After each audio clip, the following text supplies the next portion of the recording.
tinesting, sinuri, siniyasan. Ang resulta? Super effective ang Shield sa pagpatay ng bakterya at virus. Shield Antibacterial Soap. Believe ang mga eksperto sa Philippine Nurses Association.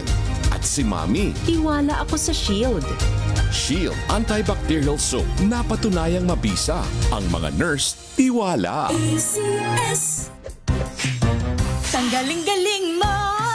Smart dishwashing paste ko. Pritong ulam na masebo. Plato ng kaldero. Tanggaling for everyday. Ganyan pag smart ang dishwashing paste. May double tanggaling formula. Tanggal ang sebo, tanggal ang bakterya. Bahid para walang bahid. Linis fantastic sa metal at plastic. Number one ko to. Tanggaling-galing mo. Smart dishwashing paste. ACS. Now we are unboxing MX3 Plus. Plus because it has Garcinia mangostana, plus L-carnitine and CoQ10. Each box contains 30 vegetable capsules. And you can get them in leading drugstores nationwide and online in Shopee, Lazada, and mx3ph.com. Mahalagang paalala, ang MX3 Plus ay hindi gamot at hindi dapat gamiting panggamot sa anumang uri ng sakit.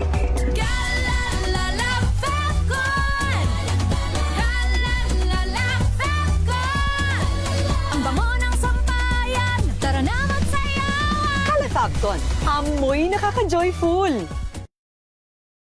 Sa lahat ng bagay, simula pa lang, siguraduhing max protection na.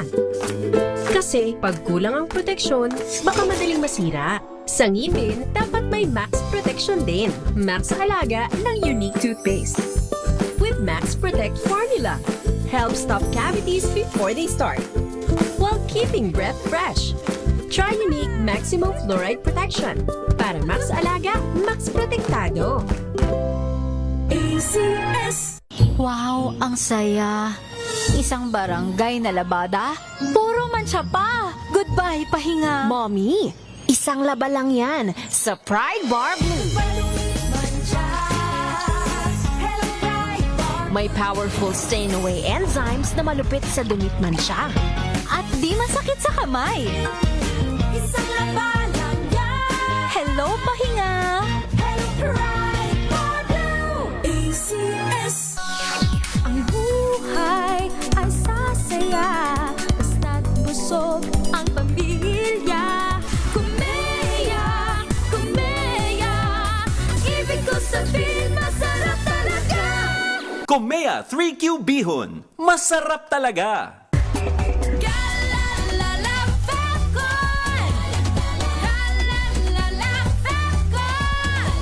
Ang bango ng sampayan. Tara na magsayawan. Calefacton, amoy nakaka-joyful.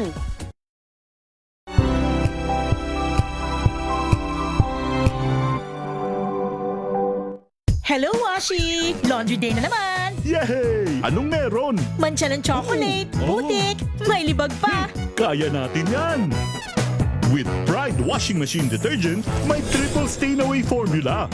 Tanggal ang makapit, madikit, at madupit na dumit mancha. Kaya easy-easy ang labada. Mula noon hanggang ngayon. All you need is pride. All you need is pride. ACS. Ang buhay ay sasaya, basta't busog ang pamilya. Kumeya, kumeya. Ibig ko sabihin, masarap talaga. Komea 3Q Bihon. Masarap talaga.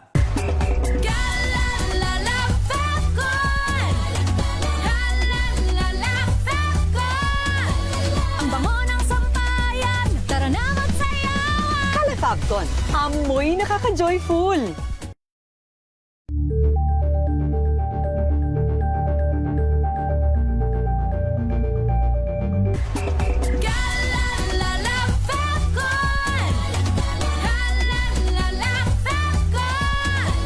Ang bango ng sampayan. Tara na magsayawan. Calefacton, amoy nakaka-joyful.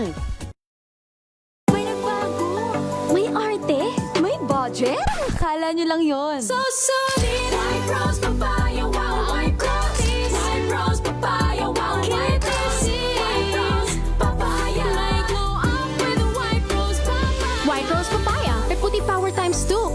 papaya at niacinamide. May shea butter and tea tree oil pa. Kutis sulit ang glow up. White rose papaya. Kutis sulit ang glow up.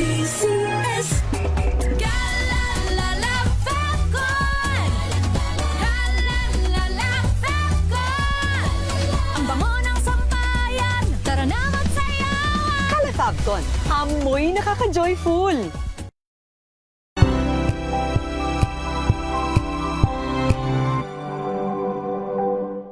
Halos planting season na.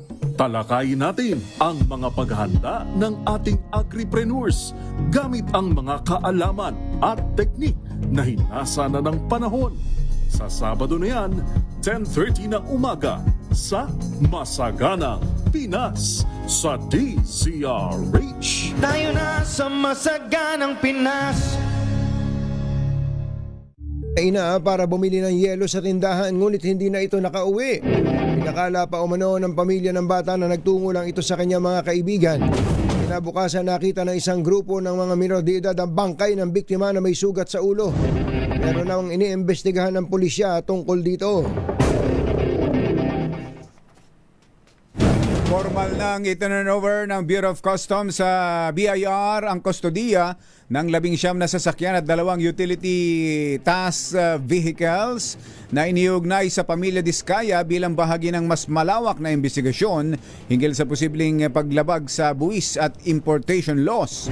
Isinagawa ang paglilipat ng custody matapos makompleto ng BOC ang kanilang enforcement actions at bilang bahagi ng mas malalim na investigasyon hinggil sa usapin ng buwis. Ang mga naturang sasakyan ay bahagi ng 32 units na isinailalim sa kontrol ng BOC noong September 2025 sa bisa ng search warrant mula sa Manila Regional Trial Court. Inaasahan tataas ang presyo ng bigas sa mga susunod na buwan. Sinabi ni Agriculture Secretary Kiko Laurel, posibleng tumaas ng 62 pesos ang kada kilo ng bigas sa susunod na harvest season sa buwan ng Setyembre. Ni Laurel, ang magiging taas presyo itutulak ng pagtaas ng farming cost lalo na kung hindi pa rin gagamit ang mga magsasaka ng mga alternatibong patabaan na iminumungkahi ng DA. Ang rice tataas sa next harvest season which is around September. Oo. And ano po yung ini-expect nating presyo by September, Secretary? If we do traditional practices, na pareho pa rin yung urea gagamitin, hindi tayo gagamit ng alternative or yung farmers natin will not adopt the alternative fertilizers na sinasuggest ng DA, it can be, the computation as of yesterday is 62 pesos. Per kilo? Per kilo. At magkano ho yung average po ngayon? Average before the war was 42. Ngayon siguro nasa mga 50. Si DA Secretary Francisco Tiu Laurel Jr. Samantala, namumurong muling tumaas ang presyo ng mga produktong petrolyo sa susunod na linggo matapos ang sunod-sunod na rollback. Bunso dito ng nagpapatuloy na disruption supply ng langis sa Strait of Hormuz at sa pagkalas ng United Arab Emirates sa OPEC at OPEC Plus. Sa pagtaya ng isang local fuel retailer, batay sa unang 2 trading days ngayong linggo, posibleng tumaas ng piso hanggang 2 piso ang kada litro ng gasolina habang pwedeng 3 piso ang maging pagtaas sa diesel. Gayman, maaari pa rin ito magbago depende sa paggalaw ng pagdaigdigang oil prices sa nalalabing mga trading days.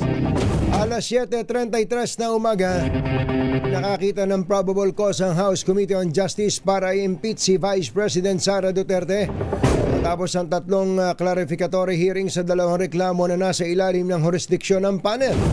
Sa hearing, tinapos ng komite ang pagtalakay sa mga aligasyon ng banta ni VP Sara na papatain si Pangulong Bongbong Marcos, First Lady Liza Araneta Marcos at dating House Speaker Martin Romualdez. Naging unanimous ang desisyon ng komite, makaraang 53 ang bumoto sa 2 reklamo para ituloy ang pag-impeach kay VP Sara at iakyat ang kaso sa Senado para sa paglilitis. Itinakda naman sa Mayo 4 ang pagpupulong ng komite para isumite ang final report at ipresenta sa plenaryo upang pagbotohan. Tinuturing ng NBI na inciting to sedition and grave threats ang ginawang pagbabanta ni VP Sara sa buhay ni na Pangulong Bongbong Marcos, First Lady Liza Araneta Marcos at dating House Speaker Martin Romualdez.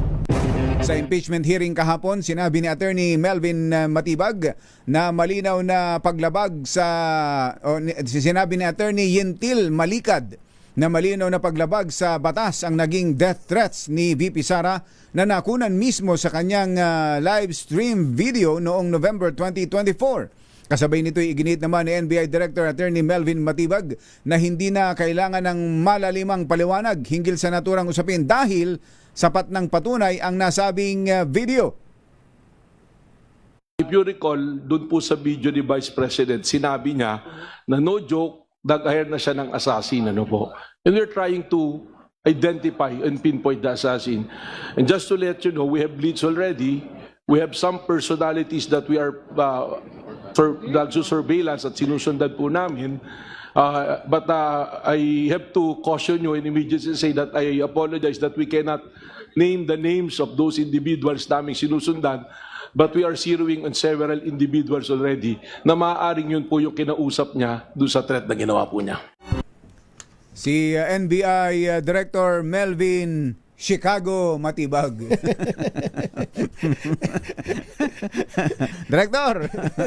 Director Chicago Matibag, ha? Mga nangunguna at mga bagong balita sa DZRH. Pangunahing balita. Kausapin natin dating Senate President Franklin Drilon, veterano ng impeachment trial. Senator Frank, magandang morning. Si Tunying po at saka si Jerry. Hello.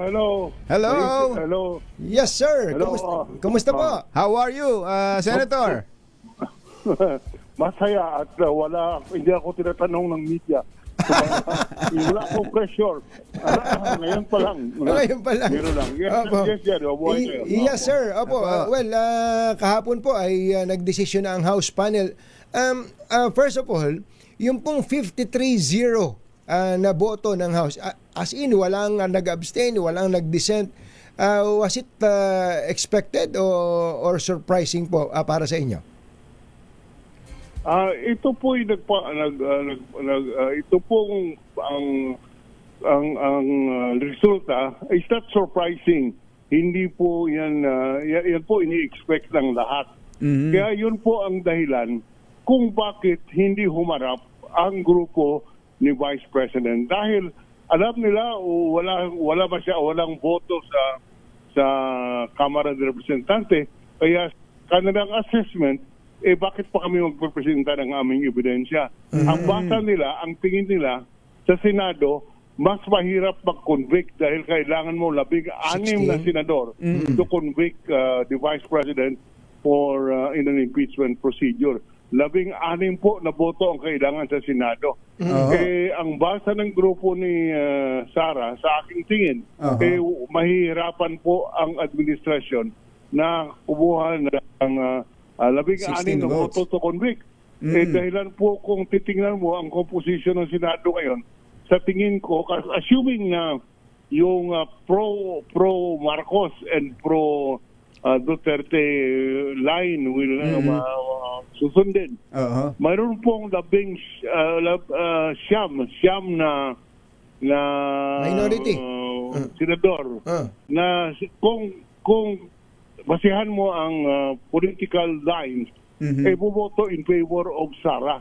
Ibig sabihin mag-quit siyam po sila. Okay. Ang problema lang, si Bato nagtatago, so 8 na lang.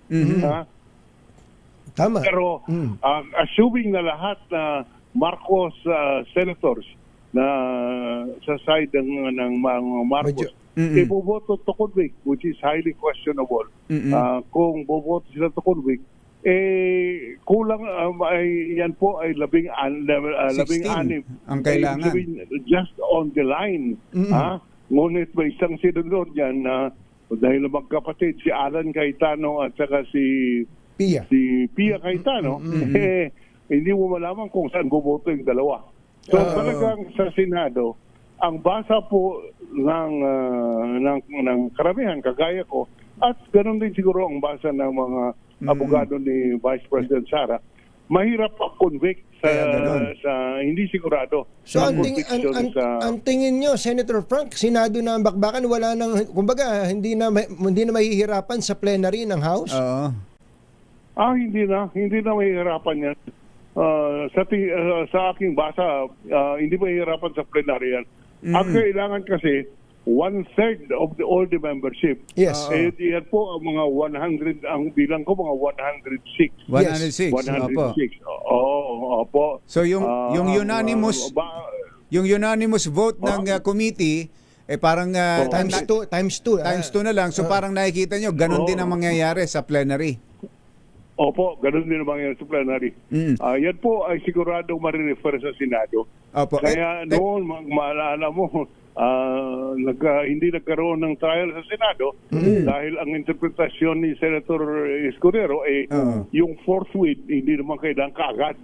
Kaya hindi karoon ng trial.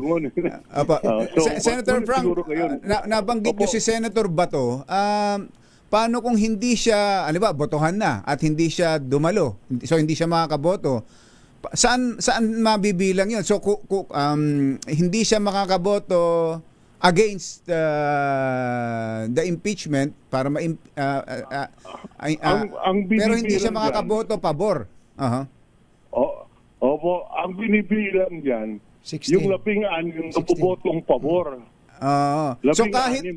So kahit na hindi makapasok si Senator Bato, not counted. Opo, hindi po bago ang numero kung nakailangan to convict. 16 pa rin. Mahirap nga pala talaga, ano?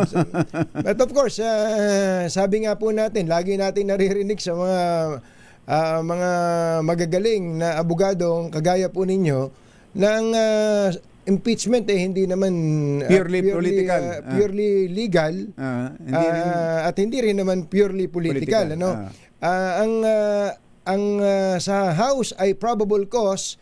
Sa Senado po, ano po bang quantum of evidence na kailangan dito? Narinig ko dati sa inyo to, yung preponderance of evidence, substantial evidence. Ano bang kailangan kung ang isang senador ay gusto niyang bumoto ayon sa ebidensya, ayon sa konsensya, ano dapat niya maging batayan? Alam niyo po, yung impeachment ay hindi po trial sa husgado yan. Yes. Hindi po pangliliti sa husgado. Yan po ay tinatawag nating quasi-judicial. Ibig sabihin, parang husgado. Parang husgado. Korte, hindi korte yan. Ang impeachment ay isang prosesong politikal para po maalis ang isang impeachable official na hindi pwedeng alisin ng kanino man kung hindi through an impeachment o sa pamagitan ng boto ng taong bayan through the representatives. Kaya po ang wala pong walang sinasabing preponderance of evidence or could be unreasonable doubt. Kasi yan po ay wala pong ganong standard. Ang standard yan po ay nasa konsyensya ng bawat senador at pananagutan sa electorate. Yes. Tama.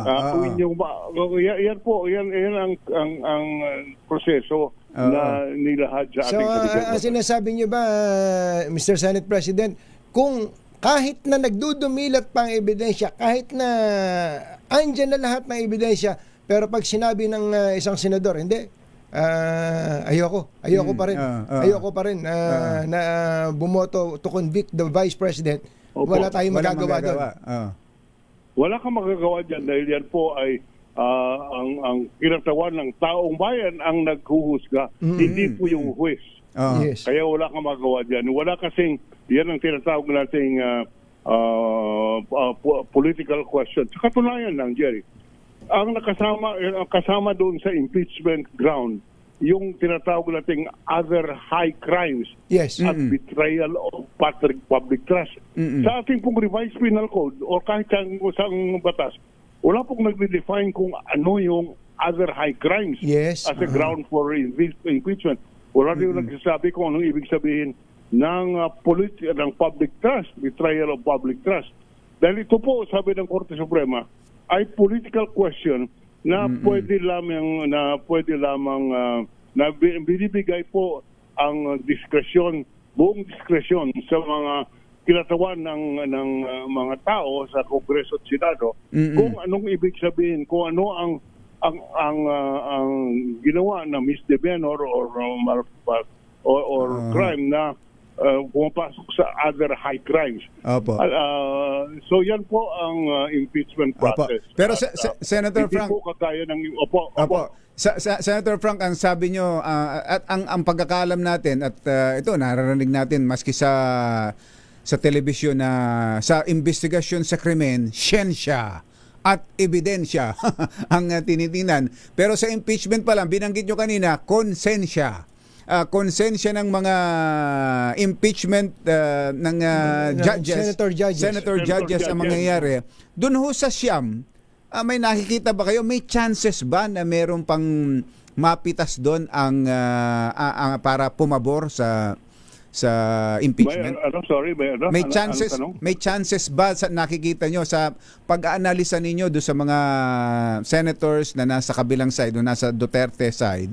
May nakikita ba kayong possibility kahit konti man lang na mapitas doon at masusungkit ng papabor sa impeachment? To the other side. Ay, alam mo, hindi mo po masabi kung ano ilalabas sa ebidensya. Halimbawa, ito'y base ito po'y nangyari na. Noon pong impeachment ni President Erap, nandun na po ako tayo, nakaupo ako bilang senator judge. Yes. Habang tumatakbo ang kaso, medyo wala kami nakikita ng ebidensya hanggang lumabas yung bank accounts. Ganun din po kay Chief Justice Corona. Hindi sa tingin namin mahina hanggang lumabas din yung bank account at nag-shift yung sentimento ng mga senator judges. Ibig sabihin, nakikinig din. Tao lang mga senador eh. Nakikinig din yan kung ano ang ilalabas na ebidensya. Ulitin ko lang, nung impeachment trial ni Chief Justice Corona, ang sentimento noon, walang basehan na ang impeachment. Hanggang lumabas yung SALN at saka yung bank account na mukhang hindi ang bank account was hindi nagay doon sa SALN. Ganun din po kay Presidente Erap, kung inyong maalaala. Clarissa Ocampo. Clarissa Ocampo. Clarissa Ocampo. Ganun din. Oo, wala kaming nakikita noon hanggang lumabas yung Clarissa Ocampo. Yes, so, ganun lang talaga. Ngayon, hindi mo masasabi na kung ano ang resulta hanggang mailahat ng prosecution at saka ng depensa ang kanilang ebidensya. Yan makikita natin how the senators will be swayed. Ngunit wag nating kalimutan, hindi naman abogado itong mga senador. Yes, opo. Pero if you were there, if you were to vote, how would you vote, Senator? Considering the evidence presented sa House. Opo, hindi ba natin pwedeng, hindi tama, hindi ko masagot yan dahil wala pa namang evidence na pinapasok. Wala pa rin counter yung kabilang side. Wala pa sagot yung kabila. Yes. Okay. Kaya sinabi ko walang counter dahil ang basa ng grupo ni Sara walang pag-asa. Walang pag-asa doon. Kaya sa Senado na lang sila lalaban. Dahil doon sa Senado, ang pinag-uusapan, kumbinsihin ang siyam na senador na hindi na walang basehan ng impeachment. Pag wala kang 16 na boto sa Senado, hindi ka pwede mag-convict. Yes, sir. 24 lang yan. Kaya convincein mo lang yung 16. Hindi na makukonvict. Tama. Siyam lang ang kailangan para ma-absuelto ika nga. Senate President Franklin Drilon, sir, Thank you po. As always, very enlightening po pag kayo ang kausap namin. Maraming salamat. Magandang umaga po. Maraming umaga po. Umaga. Thank you. Pangunahing balita. Engineer Tony Nanggel, 12 minutes bago ang alas 8 na umaga. This time check is brought to you by ACS Manufacturing.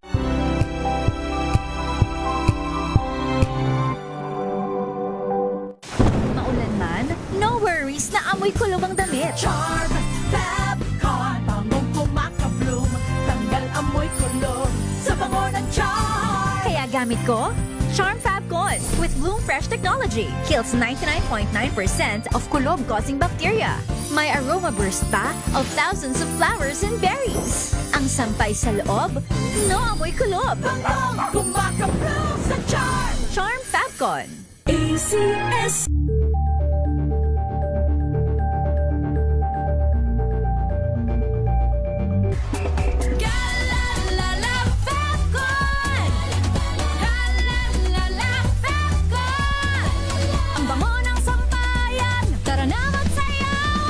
Fabcon, amoy nakaka-joyful.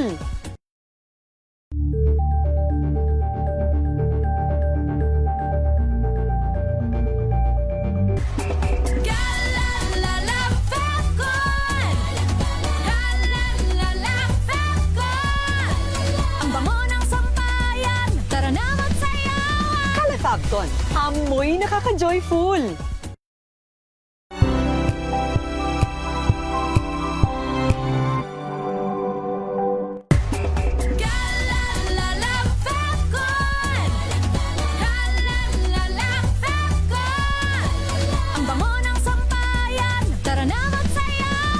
Fabcon, amoy nakaka-joyful.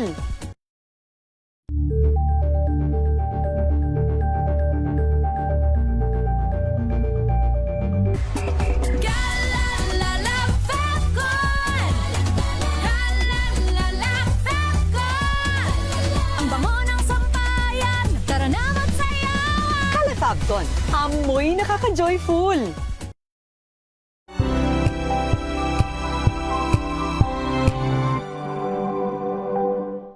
We've got you covered. From the hottest hits, exclusive interviews, kilig to the bones fan meet experience, and hataw performances of your favorite stars. Saturdays, 12 noon, dito lang sa DZRH TV.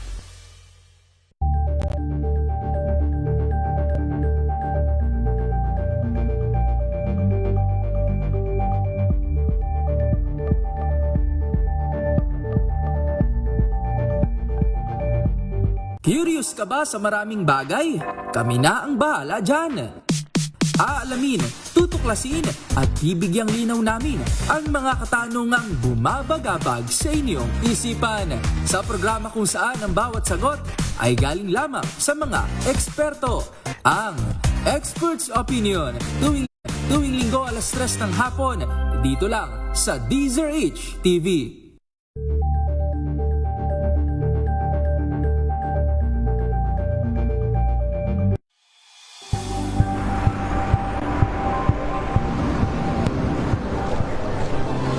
Ating mga eksperto dito lang sa Expert Opinion. Ito ang The Better News. TNVS, trending and isang kwento, iba't ibang anggulo. Dito sa Point. Bawat pananagutan ating tatalakayin dito sa Hoy. Bawal yan. Filipino, dito lang sa DZRH, matchable entertainment and lifestyle. Ito ang MBC TV Network News. Una sa Pilipinas, una sa Pilipino.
Tuloy-tuloy ang pagtulong, tuloy-tuloy ang pagseserbisyo, at tuloy-tuloy ang balitaan kasama si May Binauhan sa Operation Tulong mula Lunes hanggang Biyernes.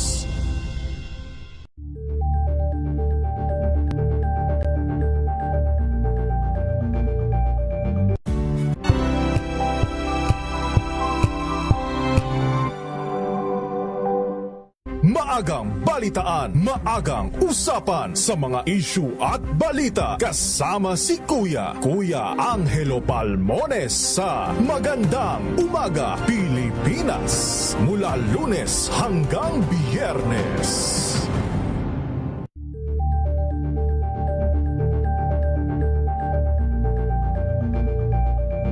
Alamin ang mga maiis ng oras, oh. Tinitingnan ko tong si Congresswoman Jerville Luistro. Pagka pala pareho silang nakasalamin, para kang nakatingin din kay former Supreme Court Chief Justice Maria Lourdes Sereno. Yung hubog ng mukha nila, especially pag nakasalamin, ha. Naalala ko si Sereno kasi yun ay nakawaran to, tanggal sa pagka-justice at Chief Justice. At tapos parang not counted na rin yung pagiging justice niya dahil sa co-warrant to petition na ang SALN, alam mo kung anong kaso niya, kumbachero, naalala mo ba? Ang SALN niya, merong hindi na hindi niya na isama sa SALN niya, yung sweldo niya as UP professor, hindi pa siya impeachable official nun. Tinan mo na, Tinan mo na yun, Hindi pa siya. As UP professor, kung tama yung pagkakatanda ko, hindi na isama yung compensation niya sa SALN niya. Doon siya niyari.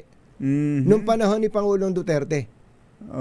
Kaya ngayon kasi natatawa ako doon sa ba't nyo kinukwento yung gano'n? Balikan nga natin yun.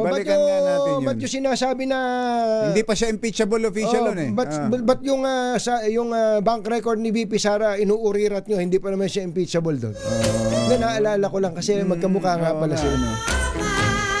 Baka kailangan nyo na magpalit ng bubong ng bahay, ha? Buti na lang, may bubong na maasahan. Gawa sa state-of-the-art technology. May aluminum na. May pintura pa. Now available na rin sa pre-painted tiles pan. Para sa eleganteng bubong na matibay na, makulay pa, mag-Cherylum pre-painted ka na! Susunod! Tito Boy! Sino tong magaling na aktres na hirap magbawas ng timbang, hindi na kasama sa cast na isang malaking action TV series? Abangan yan kay Morlino bukas.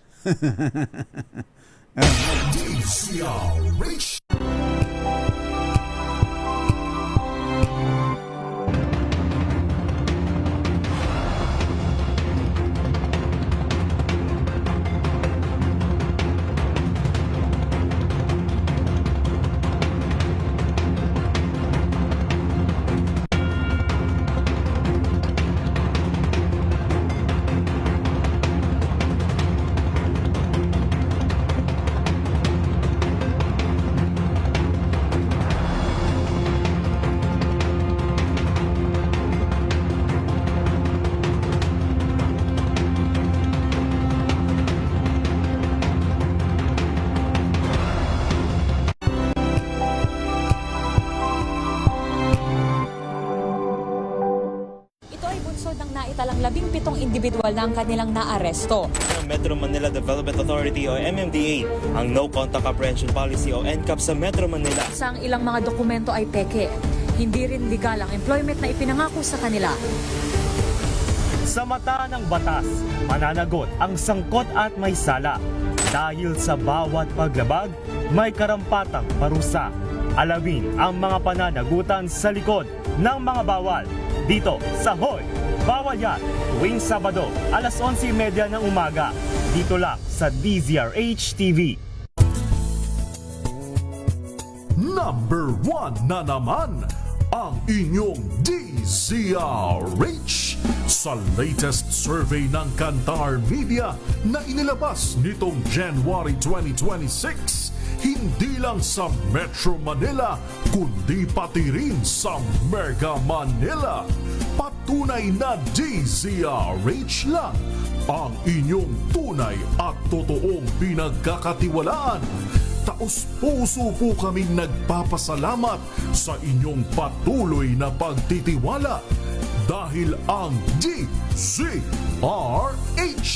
una sa Pilipinas, una sa Pilipino, saan ka man sa mundo, tayo Pilipino. Dos por dos sa DZRH. Kay bilis ng oras. Talaga naman. So si Saldico ay wala na sa Czech Republic. Wala na. Ito kung susundan kasi uuwi na raw ngayong araw na to si Secretary Pabida Secretary Vida, Frederick Vida. Di naman niya kasalanan. Hindi naman nagbida-bida si Secretary. Siya inautusan. Dapat hindi kaya tama lang na nagbida-bida na lang siya. Alam mo kung bakit, kumbachero? Kasi ito ay ayon sa highly reliable source. Kung nagbida-bida lang ang DOJ nung natanggap yung impormasyon, baka hindi daw ni-release. Dahil ayon sa ito, may binabasa akong report, kumbachero, na at 21:30 hours, 9:30 ng gabi, 04/15/2026, sabihin April 15, doon daw nadali. Ng Czech Republic kasama ni Ko Elizalde Salcedo, ang kanyang anak na si Ko Michael Elise Recinto, at yung driver na Frenchman, during an inspection of the transit stamps. Kumbaga, kung paniniwalaan natin tong kwento na to, meron talagang ganong insidente, at hinold, hindi nakaseldan ganon. Hindi kinulong. Hindi nakakuha. Pero hinold sila. Pero kung mabilis ang pagkilos ng mga authorities doon, baka iba ang naging kwento. Kaya dapat talaga, nagpabida-bida na lang. Yun kung tama itong report na ito. Na sabi nga ni former Secretary Harry Roque, hindi, kausap, tutulog si Harry Roque. Ay, natutulog si Saldico nung sinasabing nahuli siya. Bye! Happy weekend! Damdaming bayan! Susunod na!